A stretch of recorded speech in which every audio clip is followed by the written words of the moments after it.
Va ora in onda il garage dell'Alfista, l'unica radiovisione dal cuore sportivo. Alla guida Antonino Danna.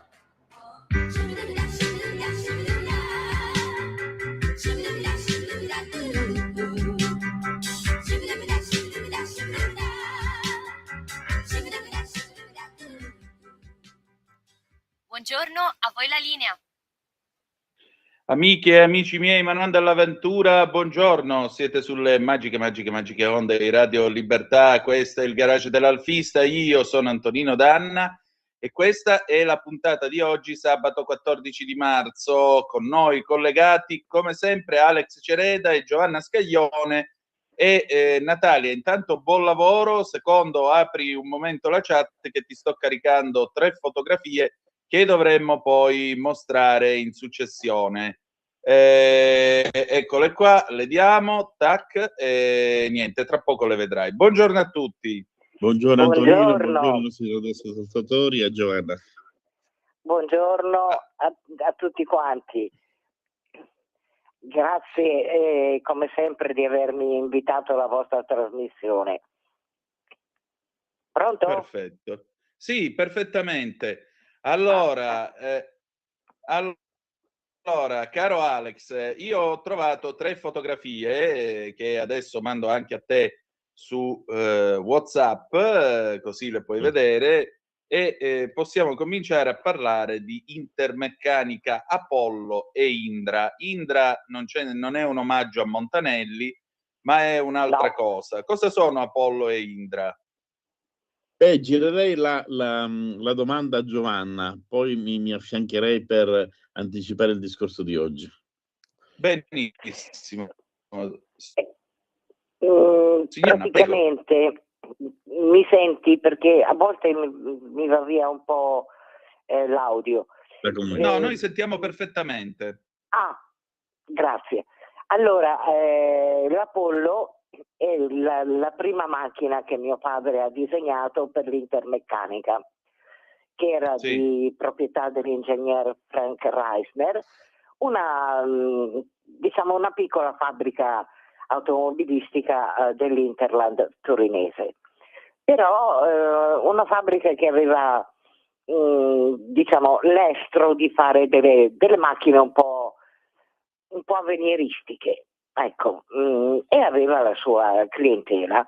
E nel 1961 è uscita appunto la prima macchina disegnata da mio padre, l'Apollo. Dopodiché sono passati alcuni anni. Babbo ha comunque continuato a lavorare per l'Intermeccanica e nel 1967 ha progettato l'Italia IMX, sia la cabriolet che la coupé. Consideriamo che comunque nel 67 Babbo lavorava per l'Alfa Romeo, per la 33, la stradale, e quindi ha potuto continuare facendo i miracoli come il suo solito a lavorare per l'Intermeccanica con l'Italia. Dopodiché nel 69 lui ha progettato sempre per l'Intermeccanica la Murena 429 GT Station Wagon, di cui ne sono state fatte soltanto 10 esemplari, ma una macchina effettivamente stupenda, molto particolare, addirittura una 7000 di cilindrata. Pronto? Sì, stiamo ascoltando il religioso silenzio. Ah no, grazie, non merito tanto.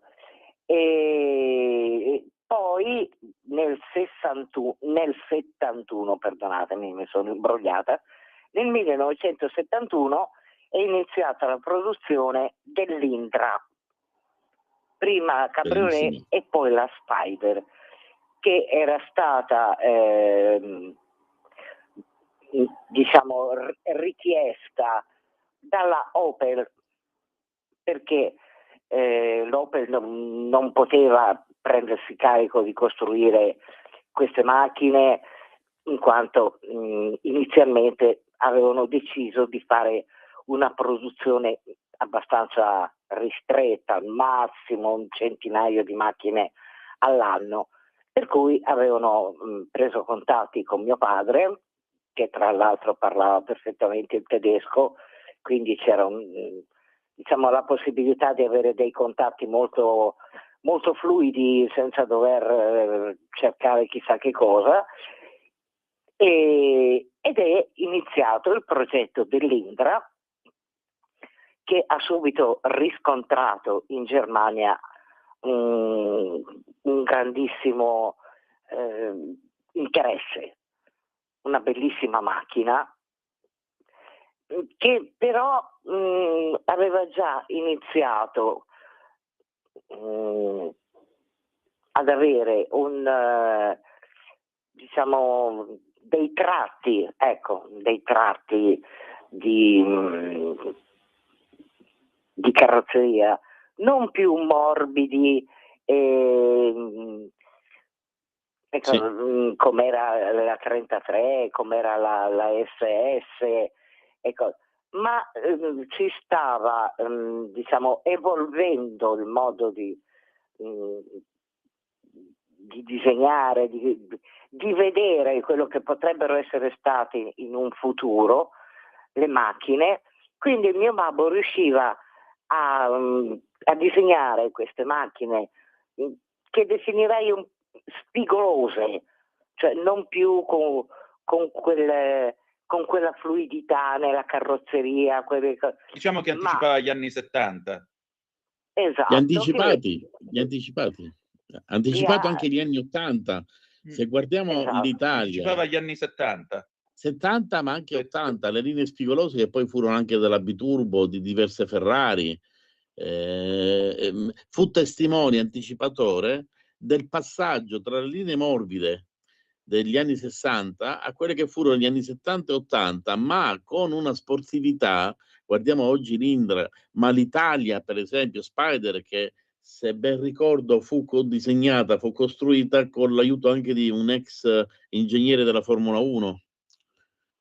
Almeno così danno notizie su internet, un certo Cross White, una cosa del genere, ed è una macchina di una bellezza incredibile. Perdonami, questo se c'era stata una coprogettazione, io non lo so. Cioè, io ho un non me lo testo ricordo. su internet Può che darsi, sono riuscito a riprendere. Però sulla Italia Spider, sulla Spider sola. Internet dice che il progettista inglese, sto leggendo il testo, con esperienza anche in Formula 1, specializzato in telai, John Crosswhite. Data la collaborazione tra Scaglione e questo ingegnere. Quindi magari una notizia da verificare. Ecco, probabilmente da verificare, perché con me babbo non me ne ha mai parlato, però non è detto, tutto è possibile. Però come giustamente tu hai fatto presente, babbo con queste macchine, lui aveva già previsto che l'evoluzione sarebbe stata portata avanti con delle linee più, come ti posso dire, più dure, non più quelle linee morbide, ma più accattivanti. Il concetto delle linee tese. Delle linee, ecco, ti ringrazio, delle linee tese. Guarda, lo dico a te, che tu lo sai perfettamente, ma lo dico agli ascoltatori perché è una cosa interessante. C'è il modello, la Murena, ho detto, è stata fatta solo in 10 esemplari e sono tutti negli Stati Uniti, perché è andata direttamente negli Stati Uniti, che è una station wagon fantastica, meravigliosa. Sì, bella, molto bella. Veramente bellissima. Ti dirò, è una curiosità che può valere quello che può valere. Una di queste, della Murena, è stata comprata da Elvis Presley, che l'ha voluta questa poi è una notizia grandissima, grandissima. Cavolo, Elvis che comprava macchine disegnate da Franco Scaglione, questa è una notizia. Sì. Una grande notizia, una grande notizia, una grande notizia. L'unica cosa che, perdonami, mi ha lasciato un po' così è che l'ha voluta rosa. Ecco, insomma, una macchina come la Murena, se gli ascoltatori hanno voglia di andare su internet, su Wikipedia, e digitano appunto Intermeccanica Murena, c'è una serie di fotografie bellissime di questa macchina, che io oltretutto ho avuto la fortuna di poterci viaggiare sopra, una volta sola, per carità, andando da Torino fino alla Svizzera per provarla, no? Per vedere sull'autostrada la velocità a cui si riusciva ad arrivare. Ti dico, un motore da 7.000 di cilindrata. Mamma mia, che coppia! Una cosa fantastica. E ti dico, sinceramente, vederla rosa mi sembra un po' un anacronismo, no? Però giustamente Giovanna, ecco qua, abbiamo le foto, un momento che adesso arrivano, che le sto caricando sempre in chat, Natalia, ecco che arrivano, tac, e vi faremo vedere questa Murena che in effetti a vederla è un'automobile straordinaria, il colore sì, un po' discutibile. Sembrerebbe più un rosa un po' carico, tendente al fucsia, ma comunque un colore discutibile. Ci siamo, tra poco arriva. Però a Elvis la si può perdonare, dai. Elvis è il re fa quello che vuole, ci mancherebbe. Assolutamente. Però la bellezza di quest'auto è che nonostante queste linee particolari pronunciate, che poi a guardar bene comunque rimangono sempre attuali, o come l'Apollo, che è una macchina senza tempo. L'Italia, io ne sono letteralmente innamorato, ne saranno stati fatti 15 esemplari, forse 20. Tra l'altro in un forum si diceva che alcune auto, alcuni specialisti l'avrebbero replicata. E difatti il numero preciso dei mezzi, perché c'è in un forum ho letto un diatriba tra un'auto che si pensa non sia originale, cioè qualcuno si sia divertito o per la necessità di averla, abbia replicato o comunque non si sa se da una scocca che era rimasta incompleta sia stata costruita uno di questi esemplari di cui si ha una dubbia provenienza. Però anche il fatto stesso di essere stati replicati significa che il valore dell'auto, che io la vedrei come investimento perché ancora non hanno raggiunto cifre elevate, ma a breve io sono convinto nell'arco di pochi anni l'acquisto di queste auto diventerà quasi impossibile, perché il numero esemplari è basso, la qualità è qualcosa di straordinario, la bellezza è da mozzafiato, soprattutto poi con i motori Cleveland, Chevrolet credo, montò anche un periodo, alcuni mezzi sono, perché in America si usava anche cambiare motori senza problemi di omologazione, sono macchine che hanno prestazioni 235-240 all'ora, rapportati a quasi 60 anni fa, era qualcosa di... Sì, appunto, niente ABS, niente aiuti alla guida, niente lì o la sai airbag, guidare o ti nulla. fai male, fine, non c'è alternativa. Esatto. Continua Giovanna.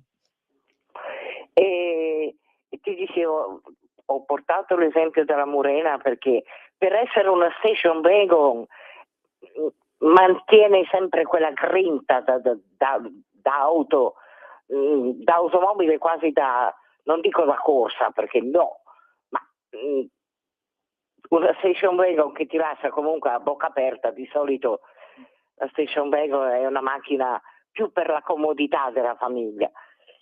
Giovanna, credo che forse fu la prima station wagon sportiva insieme alla Monteverdi, che nacque credo nei primi anni 70. Monteverdi era un altro marchio svizzero che fece anche una sportiva, ma forse il primato è sempre di Scaglione, la prima station wagon sportiva. Parliamo di auto costruite in Europa. Certo. E poi diciamo quella che è rimasta, perché poi l'Intermeccanica ha chiuso, ha dovuto chiudere per vari motivi. Secondo me la più bella di tutti, l'Intermeccanica, sia la Coupé che la Spider, perché è stata veramente una macchina meravigliosa, destinata, come ti dicevo prima, al mercato esclusivamente tedesco. Solo una è stata immatricolata in Italia ed era stata venduta a un signore, adesso non mi ricordo che professione faceva, di Firenze, ed è stata veramente bellissima. Te pensa, guarda, se posso fare un piccolo inciso, io ho avuto ulteriormente la fortuna di poter guidare un Indra prima ancora che arrivassero gli ingegneri della Opel a vederla. Era la prima, proprio il prototipo. L'hai battezzata? L'ho battezzata, al che siccome io tormentavo mio padre, fammi guidare le macchine che tu hai progettato, insomma vabbè, erano battaglie continue, perché logicamente lui mi diceva testa buona, anche se so che non sei una sciagurata, però intanto che gli ho detto babbo, fammela provare, e lui mi ha detto senti, ricordati che questo è il prototipo, fra un'ora arrivano gli ingegneri della Opel, queste sono le chiavi della macchina, te esci dalla fabbrica, fai il giro intorno, me la riporti intera, perché sennò se mi riporti la macchina cocciata tu sparisci dalla faccia della terra. E vorrei ben dire. L'ingegnere Scaglione parlava fiorentino perché era nato, aveva vissuto a Firenze. Esatto, però io sono stata fedele alla promessa, mi sono fatta il giro, magari l'ho anche allungato un pochino, devo essere sincera, però vi l'ho riportata tutta bella, intera, perfetta. Che emozioni, perché... Giovanna, vedi, dopo tanti anni te ne ricordi come se fosse ieri. Non capita a tutti di uscire a fare un giro con un prototipo un'ora prima che peraltro arrivi l'Opel a industrializzarlo, quindi esatto. Guarda, disegnato dal padre, appunto. Ho avuto dei momenti proprio indimenticabili nella mia vita. Indimenticabili. Ha chiuso la carriera alla grande. Vorrei ben dire. Io dico sempre l'ingegnere perché lo merita perché anzi ad onor causa avrebbero dovuto dargli la nomina di ingegnere per tutto quello che ha fatto. Io lo continuerò a chiamare ingegnere Eugenio Franco Scaglione. Ha chiuso la carriera in grande perché ha disegnato delle macchine, ha anticipato i decenni successivi, ecco perché è stato un visionario, l'ha sempre fatto. Ha anticipato delle linee che inizialmente erano forti, ma che poi sono diventate la moda, e tutt'oggi, come tutte le macchine che ha disegnato, sono bellissime, non c'è stato un flop nella carriera. Però c'è un'altra chicca che vorrei che brevemente Giovanna ricordasse, che dopo la chiusura dell'Intermeccanica e che suo papà, diciamo così, è andato a appeso la matita al chiodo, il righello al chiodo, la Fiat allora lo chiamò per un progetto avveniristico che purtroppo non fu completato. Ci illumini velocemente, Giovanna. Praticamente dopo che babbo con la chiusura dell'Intermeccanica è andato in pensione, ha deciso di smettere di disegnare, e dopo un paio d'anni è stato chiamato dall'Iveco, quindi Fiat, ricordo, dall'ingegner Mailander, che gli chiese di progettare un pullman da crociera, cioè quei pullman a lunga tratta da turismo, diciamo che non fosse di solito, con tutto il rispetto, per carità, scatolone che ti piglia e ti porta da qui a lì. E babbo accettò, però ormai, diciamo, era stanco, aveva già dei grossi problemi di salute, una cosa e quell'altra. Ha cominciato il progetto, per 5 mesi lui aveva già, diciamo, buttato giù delle idee, fatti degli schizzi, delle cose un po' particolari, però poi si è reso conto che non aveva più la forza di poter andare avanti su una cosa così impegnativa e forse un pochino diversa da quello che può essere la costruzione di un'automobile. E allora tornò dall'ingegner Mailander dicendogli: guardi ingegnere, purtroppo devo dirle che non ce la faccio, sono troppo stanco e non ci riesco. L'ingegnere Però Mailander... esistono i disegni esistono ancora. Facciamo appello all'archivio Iveco o chi lo gestisce di ricercare i disegni, gli schizzi che tuo papà ha depositato lì, e sicuramente esisteranno, anche per capire come avrebbe anticipato il futuro dei trasporti. È straordinario, assolutamente straordinario. Ed è una notizia veramente incredibile questa.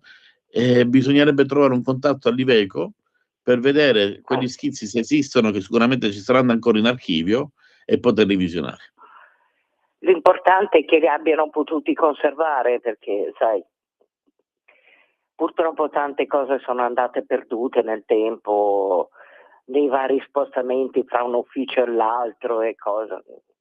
Io mi auguro che comunque qualcosa sia rimasto, perché sarebbe interessante, ecco, vedere qual era l'idea che babbo aveva già in testa per questo nuovo pullman, però purtroppo non è stato realizzato.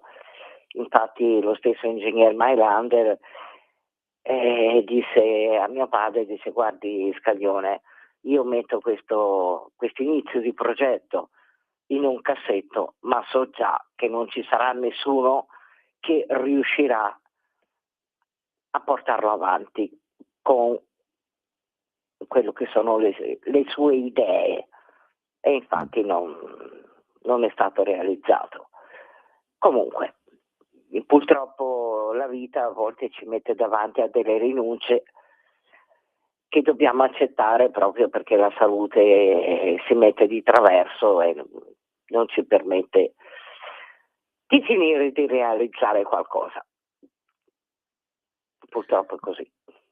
Giovanna, hai dato una testimonianza sincera, una testimonianza diretta di un uomo che mi meraviglia ogni volta che sento notizie, nelle nostre lunghe chiacchierate serali o quando è qui in trasmissione, dai gioia anche agli ascoltatori, e diversi chiedono di te. Voglio sottolineare che la tua presenza è importante, e ringrazio anche Antonino Danna, che dà questa possibilità di poter sentire storie intime, personali, di un grandissimo progettista che tanto ha dato all'Alfa Romeo. E in chiusura dirò una cosa che ieri sera ne parlavamo, cioè tuo papà fu fedele fino al 75 con la sua Giulietta Sprint, cioè mantenne quest'auto tanti anni, fino credo al 75, e chissà se è ancora in giro quest'auto, una Giulietta Sprint che ebbe un successo straordinario, tra l'altro tra le Alfa Romeo più ambite dai collezionisti, e che lui stesso disegnò. Esatto. Io purtroppo, sembra un film. Io purtroppo non mi ricordo il numero di targa, perché se avessi il numero di targa forse sarebbe facile poter vedere se c'è ancora, ma non me lo ricordo. Ci vorrebbe qualcuno dell'archivio sì, per andare a vedere, perché queste ricerche si possono fare. Allora, Però siamo in sono ritardissimo. molto farraginosi, sono molto particolari, perché senza targa bisognerebbe vedere tutti gli archivi dei proprietari, eccetera, è lungo. Però si potrebbe risalire all'auto se è ancora in vita, io me lo auguro, perché comunque quell'auto avrebbe un valore almeno doppio. L'auto personale di Franco Bene. Scaglione, ma stiamo scherzando? Allora, siamo in ritardissimo, vi chiedo scusa, noi dobbiamo chiudere, adesso ci ritroviamo ovviamente sabato prossimo, grazie per essere stati con noi, grazie a Giovanna Scaglione ed Alex Cereda, Grazie. sigla, alla prossima, grazie a tutti. Grazie a tutti, Grazie. a risentirci. Avete ascoltato il garage